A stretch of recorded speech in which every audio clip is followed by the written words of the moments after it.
안녕하세요. 저는 LA에 살고 있는 30대 여자입니다. 최근에 참 좋은 일이 있었습니다. 그리운 사람은 슬플 때도 많이 생각이 나지만 기쁠 때는 더 많이 생각이 나는 것 같아요. 오늘 그 그리운 사람들을 추억하며 제 이야기를 써보려고 합니다. 그분들에게도 이 이야기가 들리기를 바라면서요. 30여 년 전 서울의 한 산부인과에서 저는 태어났습니다. 예정일보다 2달이나 일찍 태어났던 저는 크기가 굉장히 작고 건강하지 못해서 인큐베이터에 오래 있었습니다. 태어날 때부터 참 불효녀였죠. 부모님은 저를 보러 매일매일 병원에 오셨다고 하셨습니다. 어머니는 당신 몸이 회복되지도 않았으면서 수술한 배를 부여잡고 저를 보러 오셨다고 했습니다. 유리창 너머로 바라봐야 했지만 어머니는 누구보다 행복한 표정을 지으셨다고 했습니다. 저는 너무 연약한 탓에 하루에도 몇 번씩 위험한 상황을 넘겨야 했습니다. 주변에서 출생신고를 하지 말라고 했답니다. 그 정도로 저에게는 희망이 없었다더라고요. 하지만 어머니와 아버지는 출생신고를 하셨다고 했습니다. 제게 수지라는 예쁜 이름까지 지어주셨습니다. 부모님은 희망을 잃지 않았고 그 덕이었을까요? 저는 기적처럼 너무나도 건강하게 자라났습니다. 부모님께 안기지도 못하고 병원에서만 꼬박 반년을 있었던 저는 모두의 생각과 다르게 건강하게 퇴원을 할 수 있었습니다.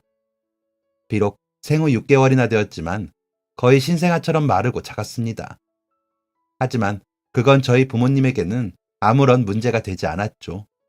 저희 부모님은 저에게 가지고 있는 사랑을 모두 주셨습니다.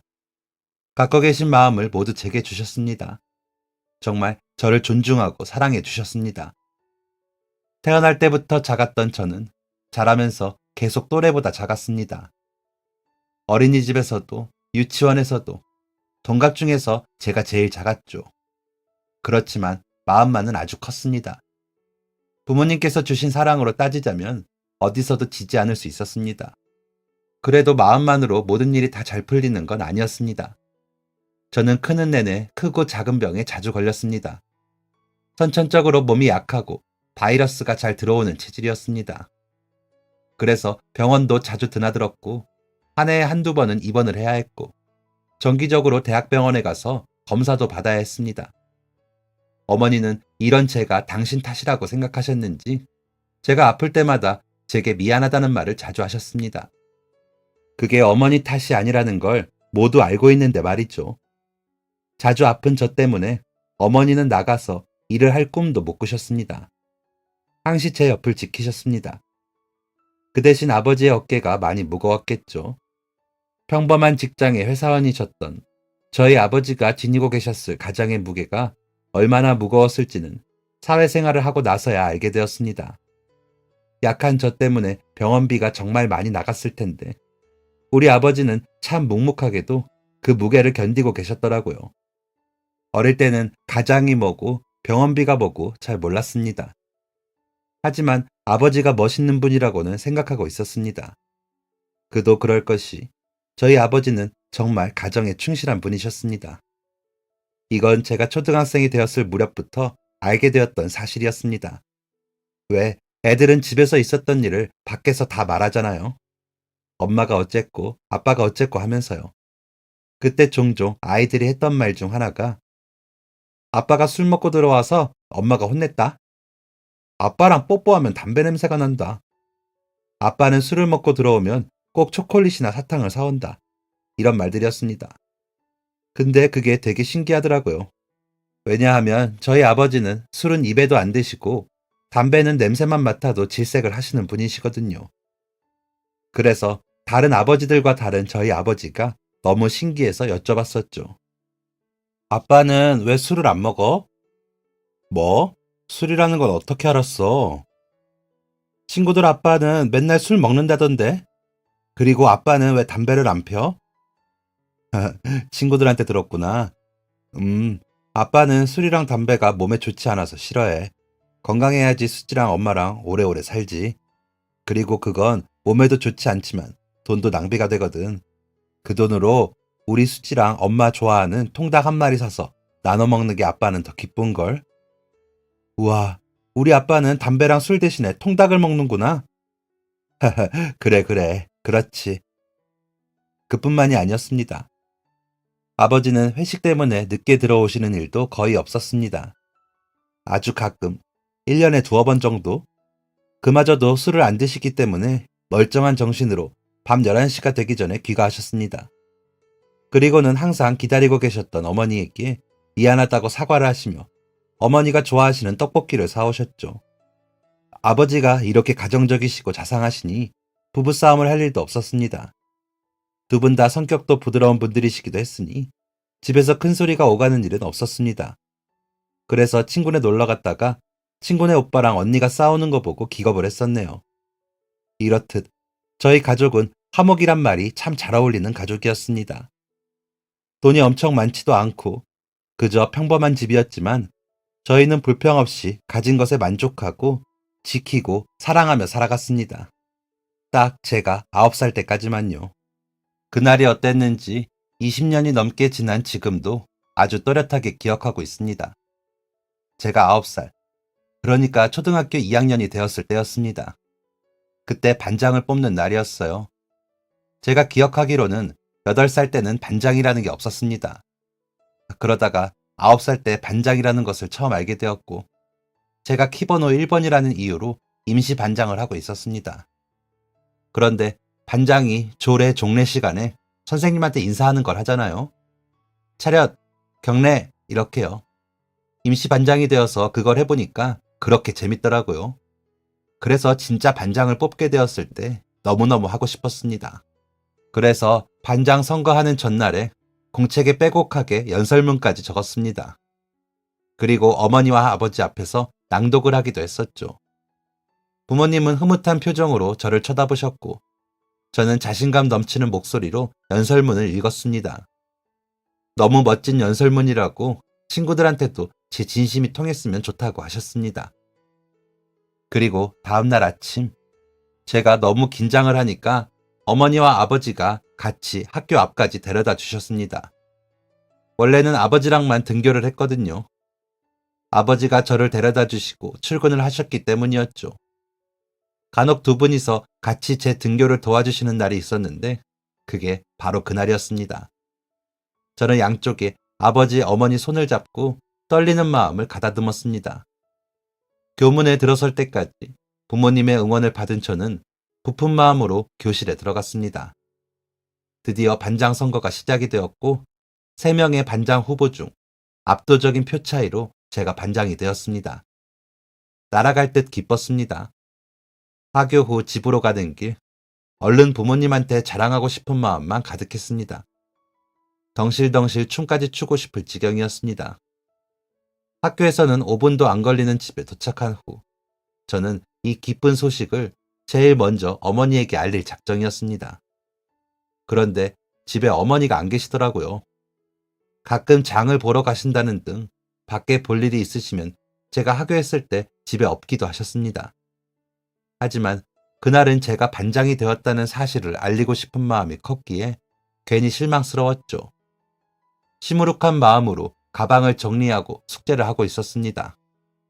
그러다가 제가 아침에 너무 긴장을 했다가 긴장이 풀린 탓이었는지 까무룩 잠이 들어버리고 말았습니다.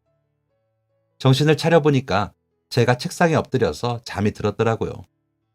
기지개를 키며 일어났는데 창밖에 보이는 하늘이 주황색으로 물들어 있었습니다. 시간을 보니 벌써 저녁 6시더라고요. 그런데도 집안은 고요했습니다. 어머니가 말도 없이 외출을 한 적도 거의 없었는데 이렇게까지 늦게 안 오시는 경우는 처음이었습니다. 그때 정막을 깨듯이 전화벨이 울렸습니다. 여보세요? 수지야, 아빠야. 아빠, 왜? 그게, 그러니까 지금 뭐 하고 있니? 깜빡 잠들었다가 일어났어. 목소리가 왜 그래, 아빠? 지금 나가야 해. 아니지. 지금 할머니가 가실 거야. 그러니까 옷 입고 외출 준비하고 있을래? 할머니가 갑자기 왜? 우리 어디 가? 아니. 그렇지. 그래. 어딜 좀 가야 하니까 준비하고 있을래? 알겠어, 아빠. 아빠의 목소리가 이상했습니다. 덜덜 떨리는 목소리였습니다. 어머니는 집에 오지 않고 아버지가 어딜 가자고 하고 할머니가 갑자기 오신다고 하니 이상한 것 투성이었습니다. 우선 저는 옷을 갈아입고 가방에 간단한 필기구와 책을 챙겨서 거실에 앉아 있었습니다.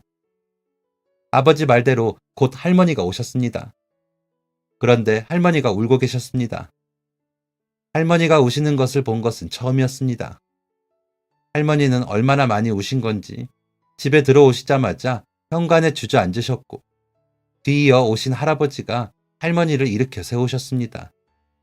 할머니는 말없이 제 방에 들어가시더니 제 옷 중 제일 까만 옷을 골라오셨고 제게 갈아입으라고 주셨습니다. 할머니, 왜 이걸 입어요? 할머니는 대답을 하지 못하고 다시 우셨습니다. 그리고 저는 말없이 옷을 한 번 더 갈아입었고 할아버지의 차에 올라탄 후에야 우리가 어디로 가는 것인지 알 수 있었습니다. 장례식장. 제가 자주 갔던 대학병원 바로 옆에 있던 장례식장이었습니다. 여기에 우리 어머니의 장례가 시작되고 있었습니다. 집에서부터 병원까지 차로 30분을 가는 내내 소리를 지르면서 울었습니다. 믿을 수 없었고 믿고 싶지 않았고 그냥 눈물만 나왔습니다.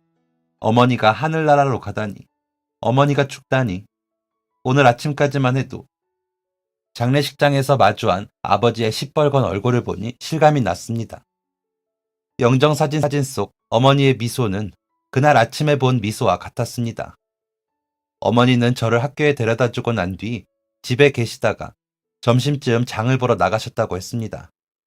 장을 보고 돌아오는 길, 짐을 과하게 싣고 가는 트럭에서 묵직한 짐 하나가 떨어졌고 하필 그 언덕 밑에서 신호를 기다리던 어머니를 덮쳐버렸던 겁니다.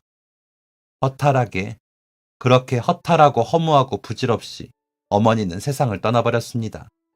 9살이면 죽음이 뭔지, 어머니가 더 이상 없다는 게 뭔지 너무나도 잘 아는 나이였습니다. 저는 어머니를 보내고 보름 동안 누워서 울다가 자다가만을 반복했습니다. 잘 먹지도 않았습니다. 먹을 게 목구멍으로 넘어가지 않았거든요. 어머니가 너무 보고 싶고 그리웠습니다. 그리고 이 상황에서 누구보다도 제일 고통스러우셨던 건 바로 저희 아버지였습니다. 아버지는 어머니를 보내고 장례식장에서 아주 많이 우셨습니다. 저도 우느라 아버지를 자세히 들여다보지는 못했지만 이따금 아버지가 제게 오셨을 때 항상 눈가가 촉촉하셨습니다. 하지만 장례를 다 치르고 집에 온 뒤 아버지는 한 번도 울지 않으셨습니다. 긴 휴가를 받으신 아버지는 집에서 어머니 물건을 정리하고 저를 돌보며 시간을 보내셨습니다.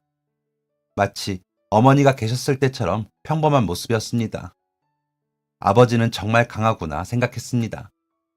하지만 그것은 제게 보여주기 위함이었다는 것을 어머니가 떠나고 보름이 지나서야 알 수 있었습니다. 하루는 오후 내내 침대에 누워 자다 깨달을 반복하다가 밤 9시쯤 눈이 떠졌습니다. 배가 너무 고파서 뭐라도 먹으려고 거실로 나왔습니다. 거실은 아주 어두웠는데 안방에 열린 문틈으로 빛이 새어나오고 있었습니다. 아버지가 안방에 계시는구나 생각하며 물을 마시러 가는데 안방에서 무슨 소리가 들렸습니다. 저는 처음에 무슨 유령 소리라도 되는 줄 알고 흠칫 놀랐습니다. 가만히 멈춰서 소리에 귀를 기울여 보니 아버지가 우시는 소리더라고요. 저는 안방 문 사이로 안을 들여다보았습니다. 아버지는 한 손으로는 어머니의 사진을 끌어안고 다른 한 손으로는 입을 틀어막고 바닥에 주저앉아서 울고 계셨습니다. 그런데 그게 장례식장에서 보았던 아버지의 모습보다 더 충격적이었습니다. 어떻게 사람이 저렇게 고통스럽게 울 수 있을까? 단순히 슬픈 게 아닌 너무 고통스러워 보였습니다. 아버지가 그동안 제 앞에서 슬픔을 숨기셨다는 사실을 깨닫고 저도 덩달아 눈물이 흘렀습니다. 제 인기척에 아버지가 놀라서 눈물을 정리하셨고 아무렇지 않은 듯 문을 열고 제 앞에 앉으셨습니다. 우리 공주 일어났어? 왜 여기서 울고 있어? 아빠는 왜 숨어서 울고 있어? 제 말에 아버지는 입술을 꽉 깨물고 눈물을 참으며 저를 안아주셨습니다. 아빠는 우리 공주 지켜야지. 아빠가 약해지면 안 되잖아. 우리 수지, 아빠가 꼭 지켜줄게. 알겠지? 그날 아빠와 꽉 껴안고 참 많이 울었습니다. 아버지는 그동안의 서름을 쏟아내기라도 하는 듯 아주 많이 우셨습니다. 아버지가 저를 지켜주신다고 하니 저도 더 이상 슬픔에 계속 빠져 있을 수는 없었습니다. 왜 그런 생각이 들었는지는 모르겠지만 저도 아버지를 지켜야 한다는 생각이 들었습니다. 지난밤 아버지의 고통스러운 눈물에 너무 충격을 받은 건지 아버지와 부둥켜 안고 눈물을 흘린 것이 가슴에 남았는지 그 이유는 알 수 없었습니다. 그저 아버지와 잘 살아야겠다. 그래야 어머니가 하늘에서 행복해 하시겠다는 생각이 들었습니다. 아버지와 살면서 참 많은 일이 있었습니다. 먼저 어머니가 돌아가신 지 1년쯤 되었을 때 얘기를 해볼까요? 그때가 제가 10살이었죠. 아버지가 정말 하루아침에 정리해고를 당하게 되십니다. 그때는 아버지가 저한테 너무나도 해맑게 웃으시면서 아빠 이제 회사 안 가 하시길래 마냥 좋았습니다. 아버지가 나랑 놀려고 회사를 안 가시나? 다른 좋은 이유가 생기셨겠지 했습니다. 그게 정리해고였다는 건 나중에 고모한테 들어서 알게 되었습니다. 아버지가 회식도 참석 안 하시고 흡연도 안 하시고 하니 상사들이 썩 좋아하지 않았나 보더라고요. 사람들 진짜 나쁘죠. 어머니가 돌아가셨다는 거 뻔히 다 알면서요. 일하는 스타일이 맞지 않는다는 핑계 같지도 않은 핑계로 정리해고 되신 겁니다. 아버지는 다른 회사로 이직을 하려 하셨는데 그게 잘 되지 않았습니다. 아버지는 고민하시다가 결국 작은 문방구를 운영하시게 되었습니다. 좀 뜬금없죠. 그런데 아버지가 원래 다니시던 회사가 그런 문구류를 취급하는 곳이었거든요. 가끔 농담 반 진담 반으로 하셨던 말씀 중에 하나가 나중에 저 다 키우고 늙으면 어머니랑 문방구 한다고 말씀하시곤 하셨습니다. 아버지는 빨리 꿈을 이루게 되었다면서 웃으셨습니다. 저는 문방구를 하는 아버지가 정말 좋았습니다. 문방구에는 불량식품도 있었고 예쁜 지우개도 많았고 물감도 여러 가지가 있었습니다.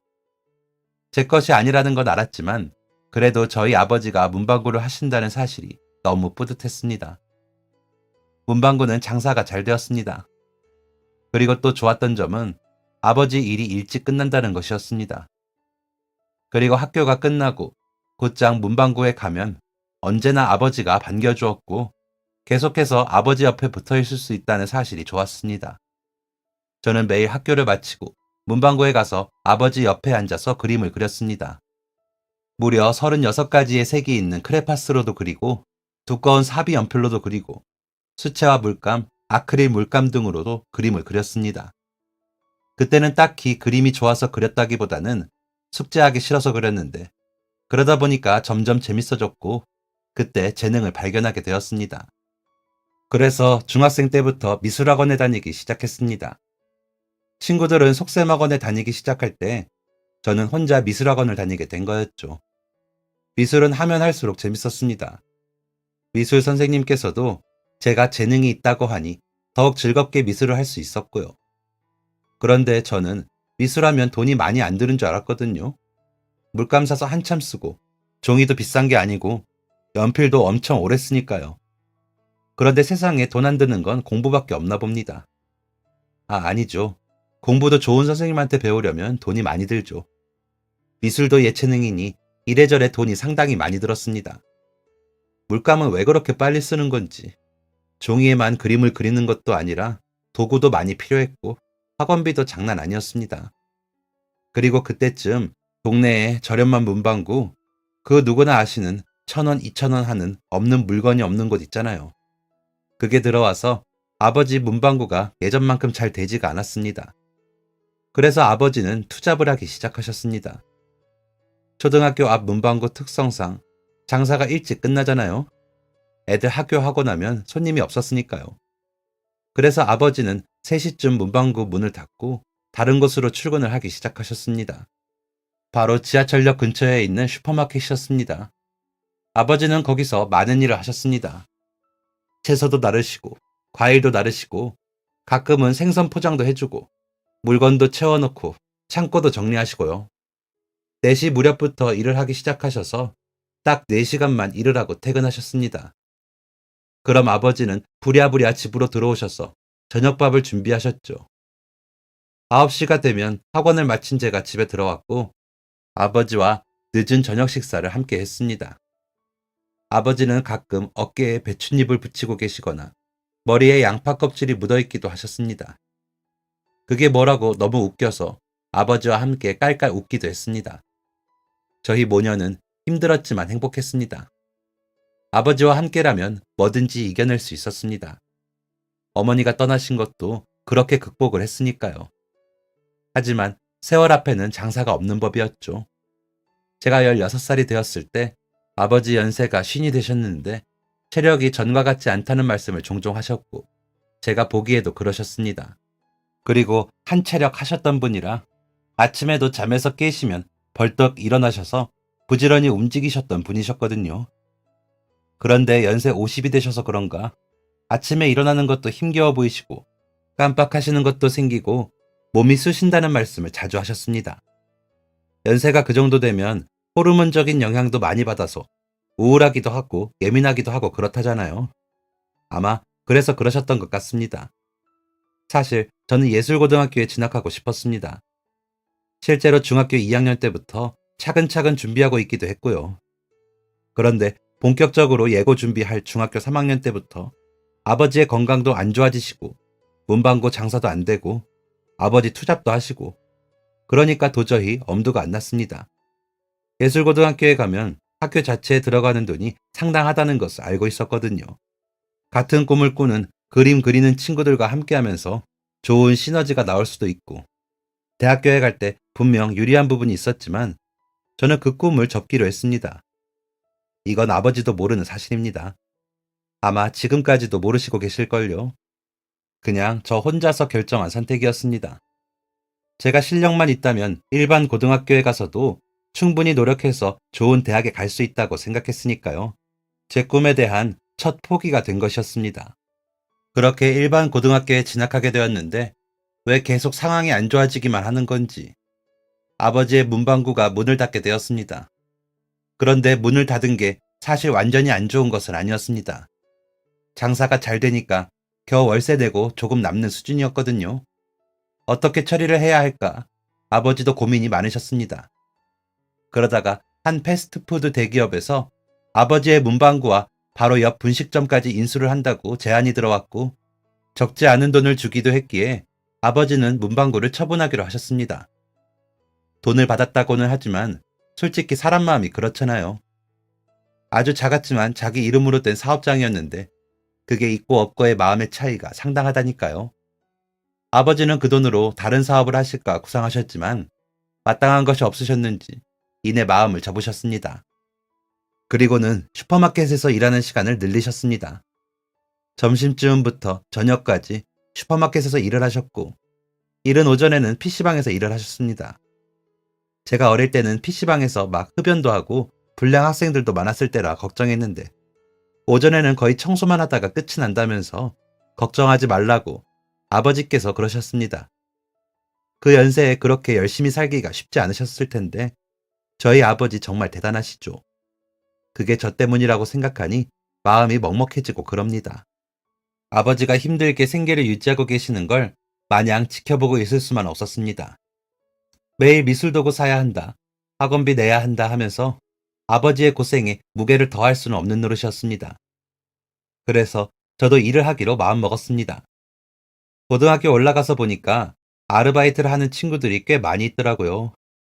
그래서 17살 여름방학부터 아르바이트를 하기로 결심했습니다. 저의 첫 아르바이트는 패스트푸드점 아르바이트였습니다. 고등학교 근처에 있던 햄버거 가게였습니다. 24시간 동안 운영하는 햄버거 가게였는데 저는 오픈팀이었습니다. 아침 6시에 일어나서 준비를 하고 매장으로 향했고 7시부터 일을 시작했습니다.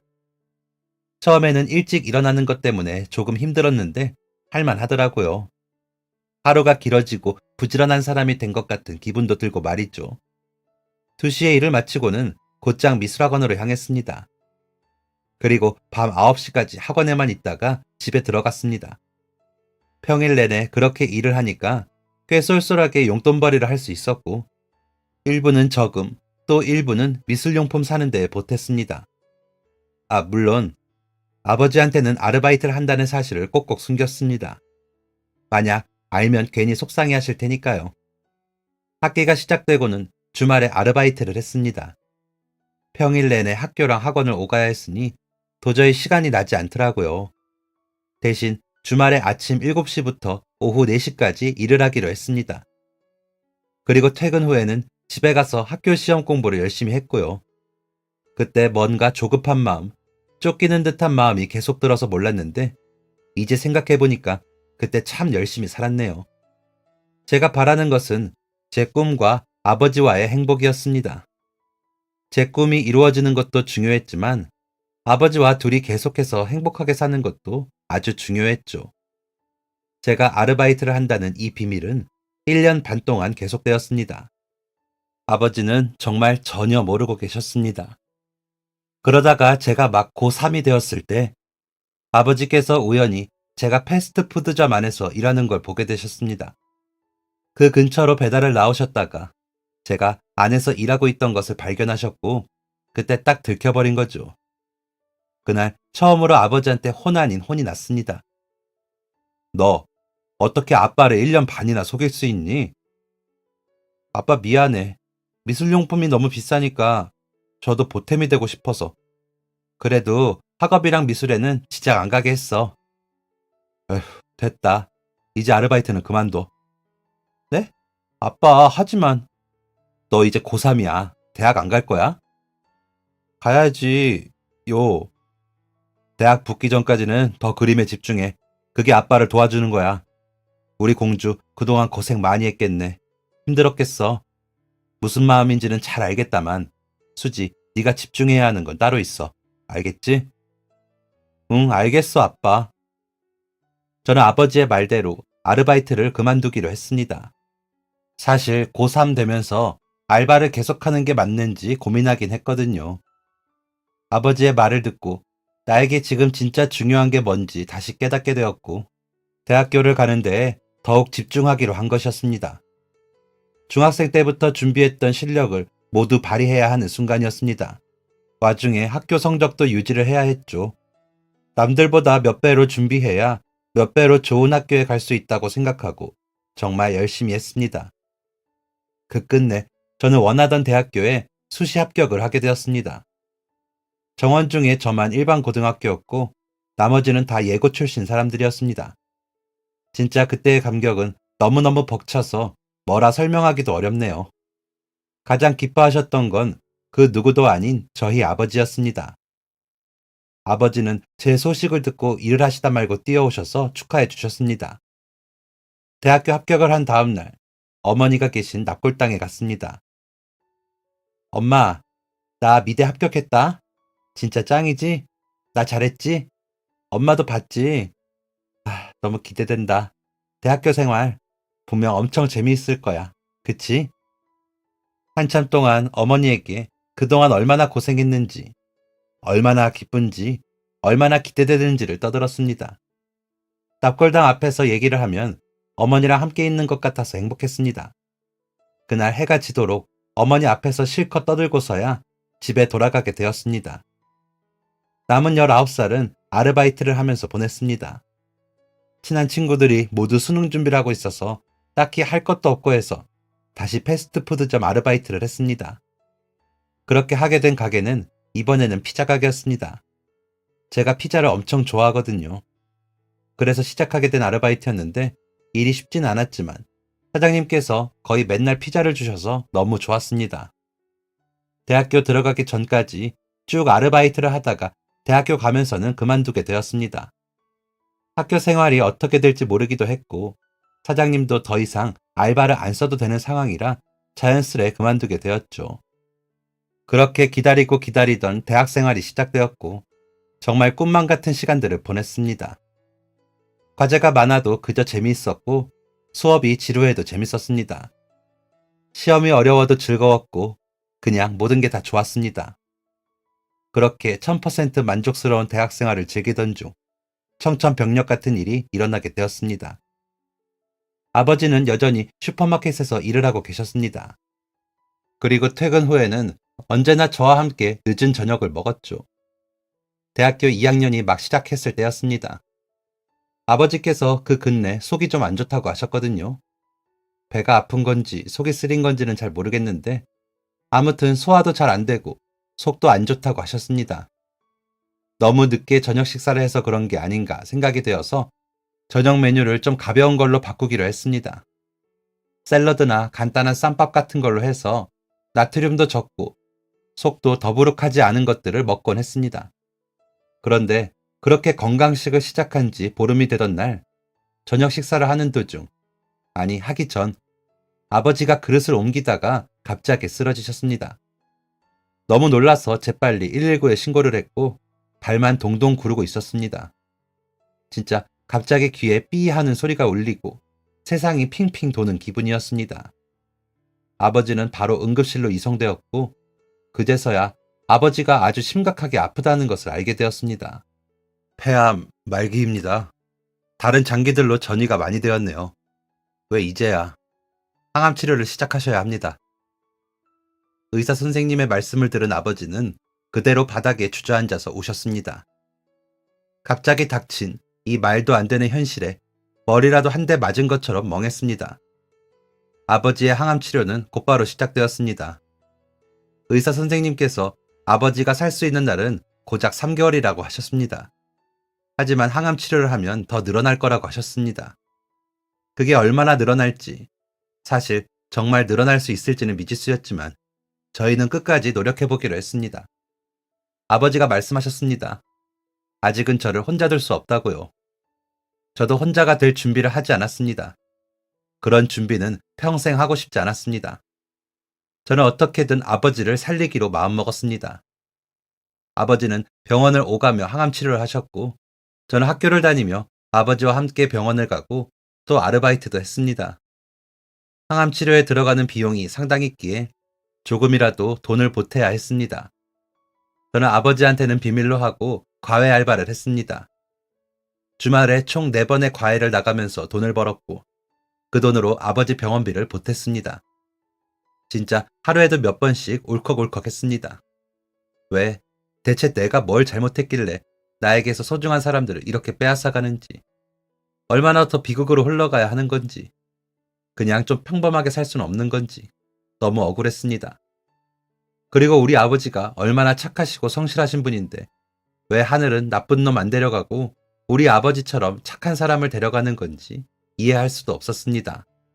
담배 냄새도 힘들어 하셨던 분인데 어떻게 폐암 말기가 될 수 있는 건지 억울했고요. 하지만 아버지 앞에서는 티를 내지 않았습니다. 아버지도 제 앞에서 아픈 티를 내지 않으셨고요. 모두 다 잘 될 거라고, 극복할 수 있을 거라고 생각했습니다. 어릴 때 인큐베이터에서 기적처럼 나온 저처럼요.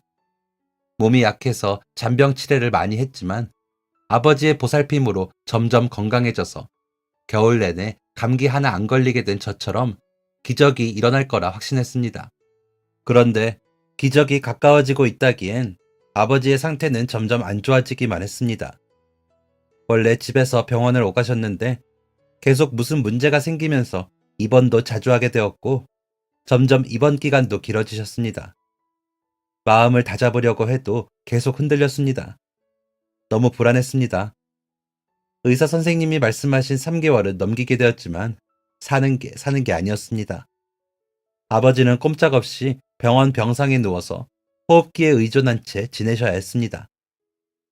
폐암 진단을 받고 5개월이 되었을 때 아버지 상태가 급격하게 안 좋아져서 중환자실에 가게 되었습니다. 아픈 가족이 있다는 것은 정말 삶을 피폐하게 하더군요. 중환자실 면회 시간만 기다리고 있고 잠도 설치고 혼자 있는 집에서 얼마나 울었는지 모릅니다. 그러다가 아버지 상태가 괜찮다며 일반 병실로 올라오게 되었습니다.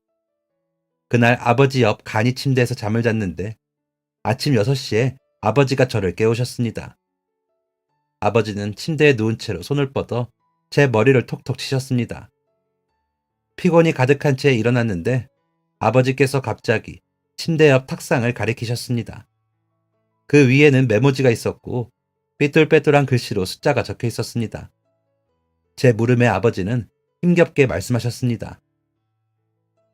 꿈에 엄마가 나왔다. 엄마가 나와서 너한테 알려주라고. 우리 공주 수지한테 알려주라고. 그러시고는 이번에는 메모지 옆에 있는 아버지의 지갑을 가리키셨습니다. 1,000원짜리가 아마 몇 장 있을 거야. 엄마가 알려준 번호로 복권 사봐라. 엄마가 우리 수지한테 주래. 주는 건가 봐. 저희 아버지가 미신이나 꿈자리 같은 걸 믿는 분이 절대 아니시거든요. 하물며 재미로 보는 별자리 운세 같은 것도 흥미없어 하시던 분이셨습니다. 그런데 그런 분이 어머니가 꿈에 나왔다며 복권을 사라니 아버지가 많이 아프셔서 그런가 했습니다. 하지만 그게 아버지의 바람이라면 뭔들 못하겠습니까?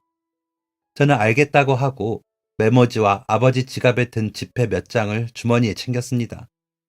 그리고 그날 과외가 있어서 일찍 병실에서 나왔고 과외를 다 돌고 집안일을 한 뒤 병원으로 향했습니다. 가는 길에 주머니에 있던 종이들이 만져지길래 아차 하고 복권을 샀습니다. 그리고 곧장 아버지한테 향했죠.